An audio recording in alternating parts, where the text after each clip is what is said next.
I'm Anna, and I grew up in the shadow of my older sister, Kelly. In our house, she was the star. Our home was always full of people, aunts, uncles, cousins, you name it.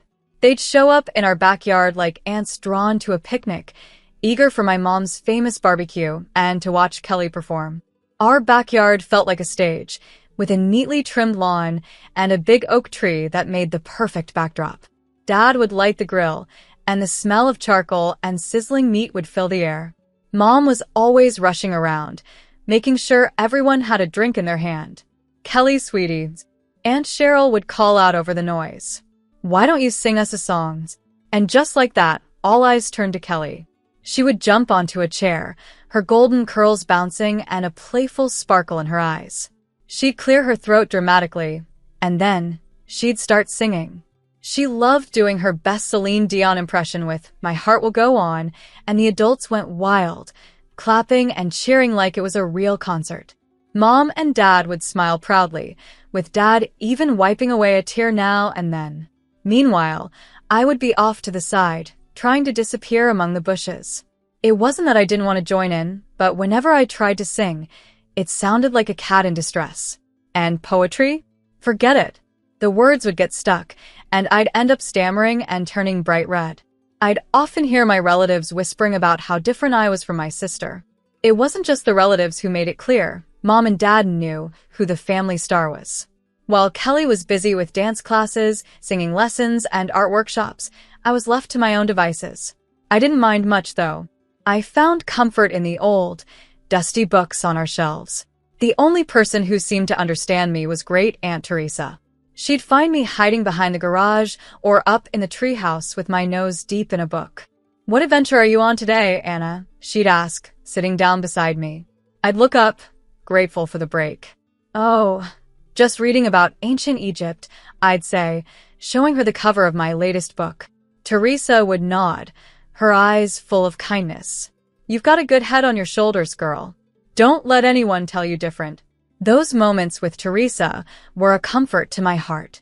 She didn't expect me to perform or be anyone other than myself. With her, I could just be Anna, the quiet girl who liked books more than the noise of family gatherings.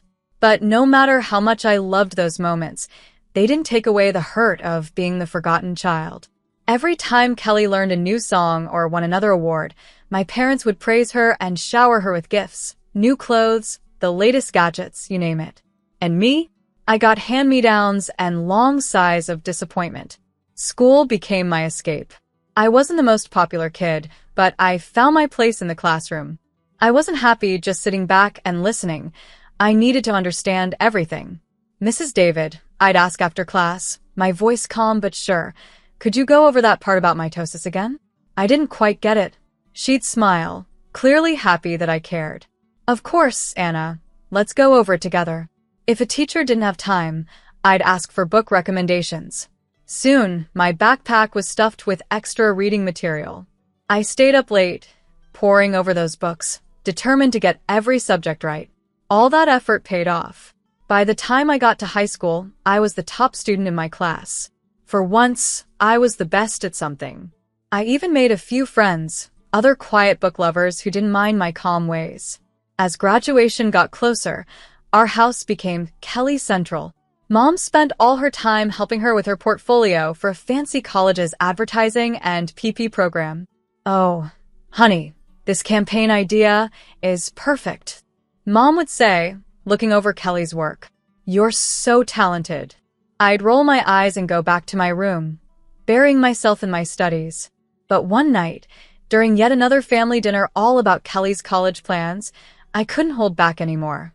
"I'm going to college, too." I blurted out. "I want to study management." The silence was heavy, and then, to my shock, they all burst into laughter. "Oh, sweetie," Mom said, wiping tears from her eyes. "We don't have money for that.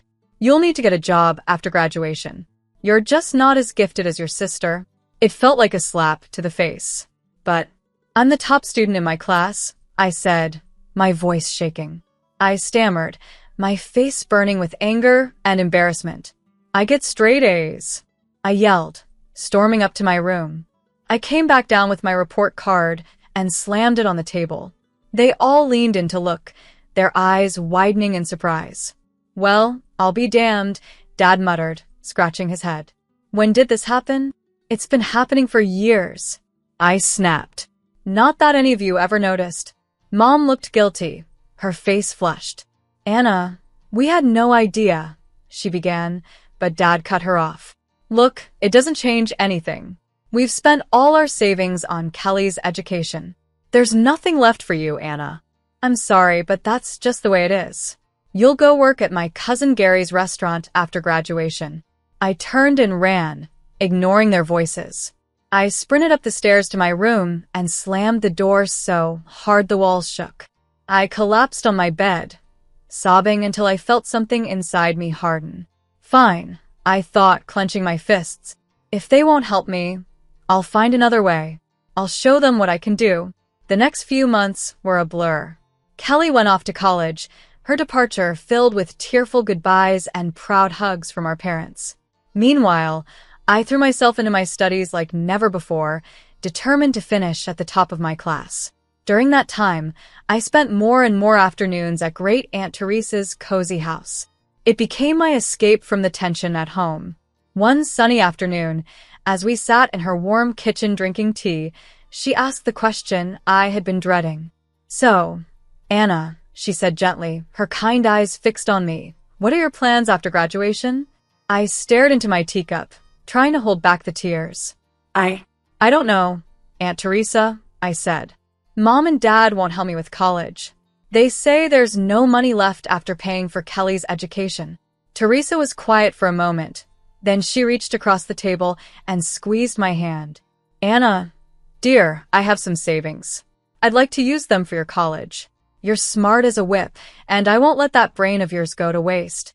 Her words hit me like a wave, and I burst into tears. I was overwhelmed by her kindness and the sudden hope that my dreams weren't lost after all. "Thank you," I sobbed, throwing my arms around her. "Thank you so much, Aunt Teresa." The months flew by, and before I knew it, I was walking across the stage at graduation with my diploma in hand. As I looked out at the crowd, I saw Aunt Teresa smiling proudly. My parents were there too, but they looked more awkward than proud. That evening, as I was going through college brochures, Mom came into my room. "Anna, honey," she said, her voice sugary sweet. "Your father's cousin Gary called. He's got a waitressing job for you at his restaurant. Isn't that exciting?" I took a deep breath. "Actually, Mom, I won't be needing that job. I'm going to college." Dad appeared in the doorway, frowning. "And how exactly do you plan to pay for that?" "Aunt Teresa is helping me," I said, holding my head high. "She's giving me her savings for tuition." The silence that followed was almost funny. Then, to my surprise, Dad's face turned red with anger. "Absolutely not," he shouted. "If Teresa has money to spare, it should go to Kelly. She needs a car for her job in advertising after she graduates next year." I couldn't believe what I was hearing. "Are you serious?" I snapped. "This is my chance to get an education and make something of myself." "Don't be selfish, Anna," Mom added. "Your sister needs that money more than you do." "No," I said, my voice shaking but steady. "This is my money now, and I'm using it for college." End of discussion. From that moment, home life became unbearable. My parents either ignored me completely or snapped at me over the smallest things. The tension was crushing. After a terrible argument one night, I called Aunt Teresa, crying, and told her everything.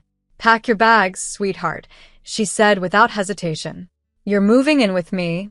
The next day, I packed everything I owned into a cab and drove away, watching my childhood home shrink in the rearview mirror.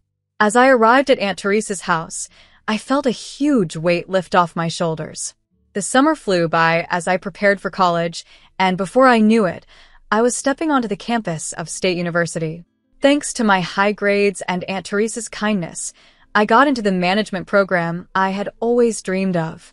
On the first day of classes, I felt like I was floating as I sat in my introduction to business lecture, soaking in every word.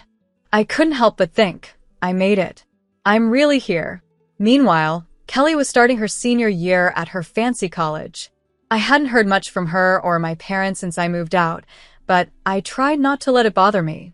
I was too busy enjoying my new freedom and the thrill of college life. Then, about a month into the semester, Aunt Teresa called.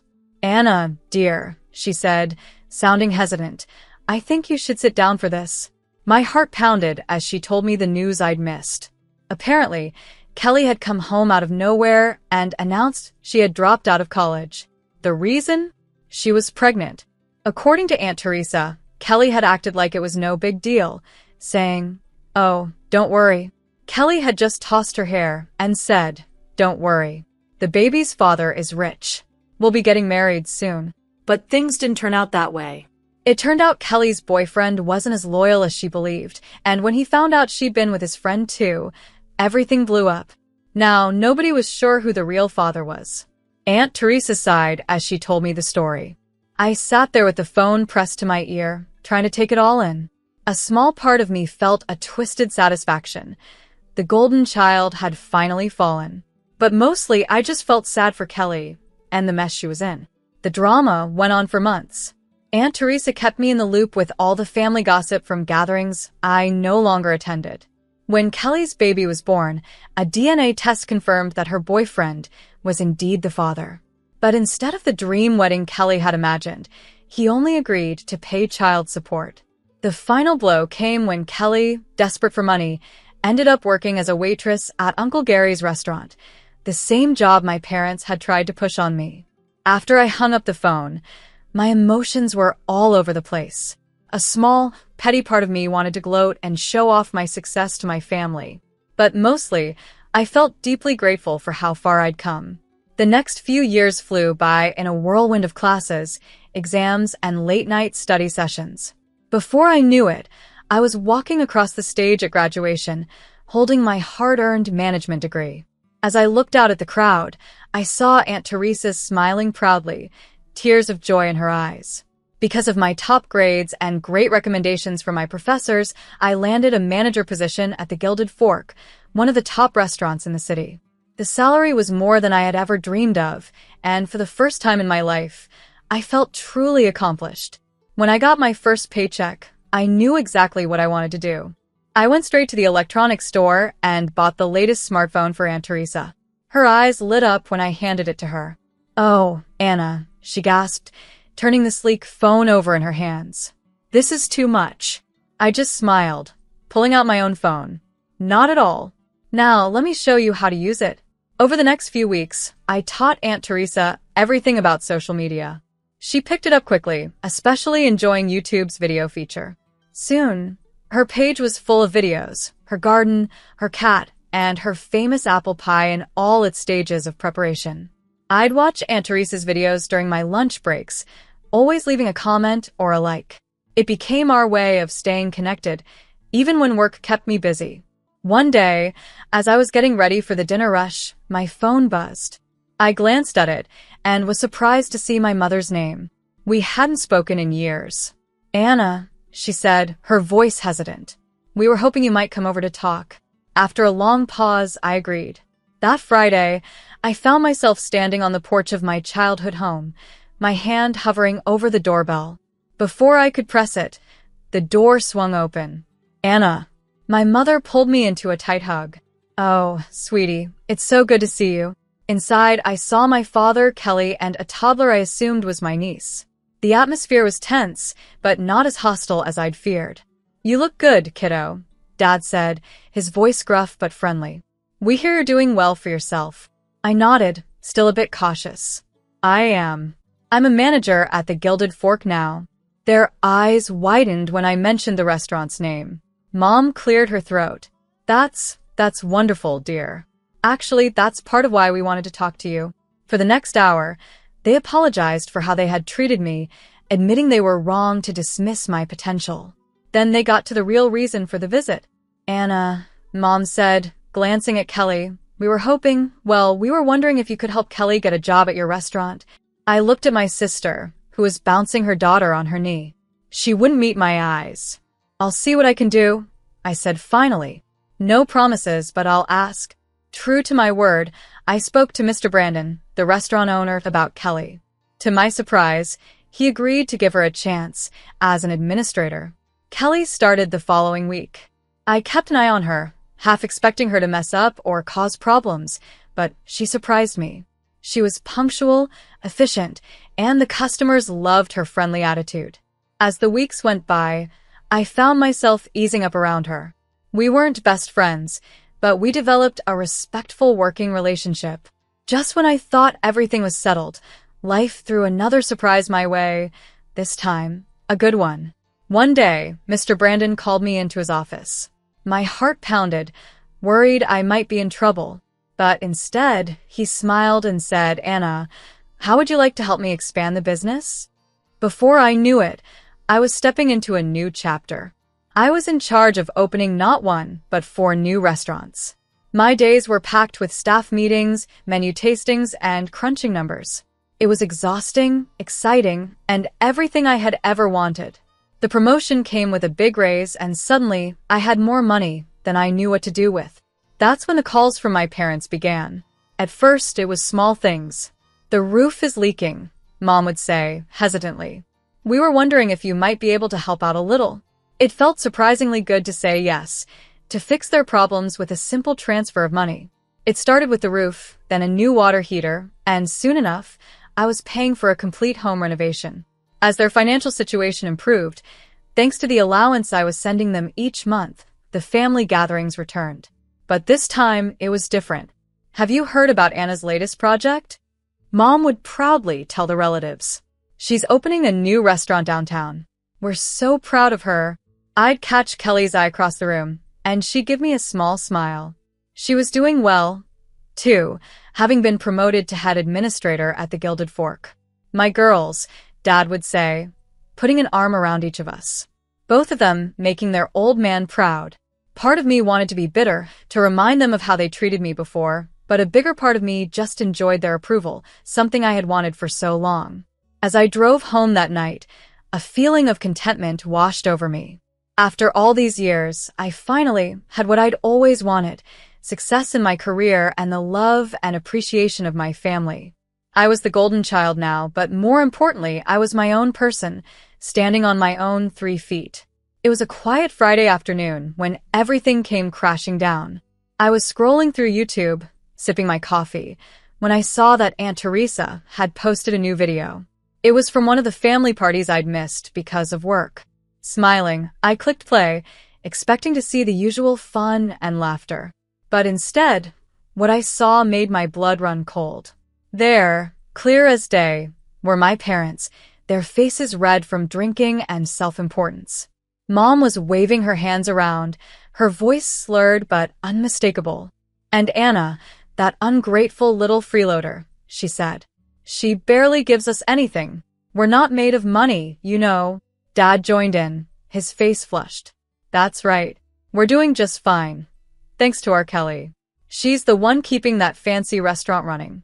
Anna just rides on her coattails." The video went on, showing various relatives nodding in agreement, some even throwing in their own complaints. Kelly sat in the corner, looking uncomfortable, but she didn't speak up to defend me. As the video ended, I just sat there, stunned. I sat there, stunned. How could they do this? After everything I had done for them, after all the money I had given them, how could they say such terrible, false things? My hands were shaking as I scrolled down to the comments. There I saw a series of messages from my parents. "Teresa, delete this video right now. You had no right to post this. Take it down immediately." But Aunt Teresa's reply brought me to tears. "I don't know how to delete videos," she wrote, "and even if I did, I wouldn't. It's time everyone saw the truth about how you treat Anna. She's the one supporting you, and this is how you repay her kindness. Shame on you both."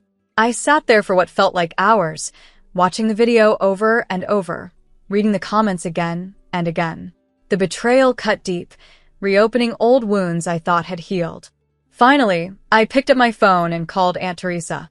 "Oh, Anna, dear," she said as she answered, her voice full of sympathy. "I guess you've seen the video." "Yeah," I choked out, my voice raw from crying. "I can't believe it, Aunt Teresa. How could they?" I could hear the anger in her voice. They've always been like this, Anna. You just weren't around to see it. I'm so sorry you had to find out this way, but maybe it's for the best. You deserve to know the truth. We talked for hours, with Aunt Teresa comforting me as I moved through shock, anger, and sadness. As night fell, I made a decision. I'm cutting them off, I said, my voice steady despite the pain. No more money, no more help. They made their choices. Now they can deal with the consequences. The days after the video were some of the hardest in my life. My phone buzzed constantly with calls and texts from my parents, but I couldn't bring myself to answer. Their cruel, false words kept playing in my head. After a week of silence, I finally sent them a brief text.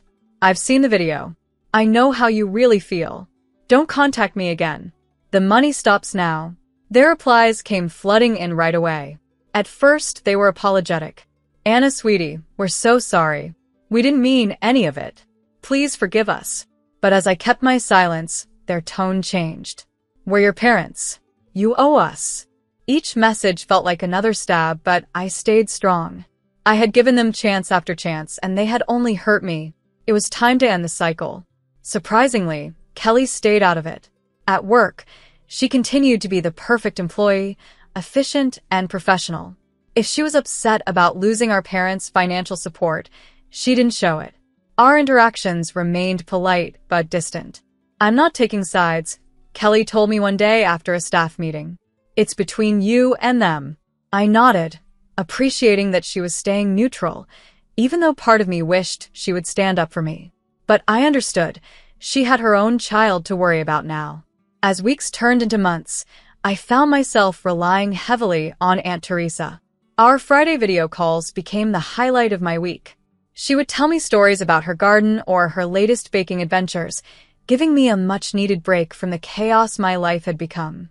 You're doing the right thing, Anna, she'd say whenever I started to doubt myself. Don't let them manipulate you anymore. To my surprise, other relatives started reaching out too. My cousin Cynthia, who had always been kind to me at family gatherings, sent a heartfelt email. I saw the video, she wrote. I want you to know I think you're amazing, Anna. What you've achieved, how you've helped everyone. You're an inspiration.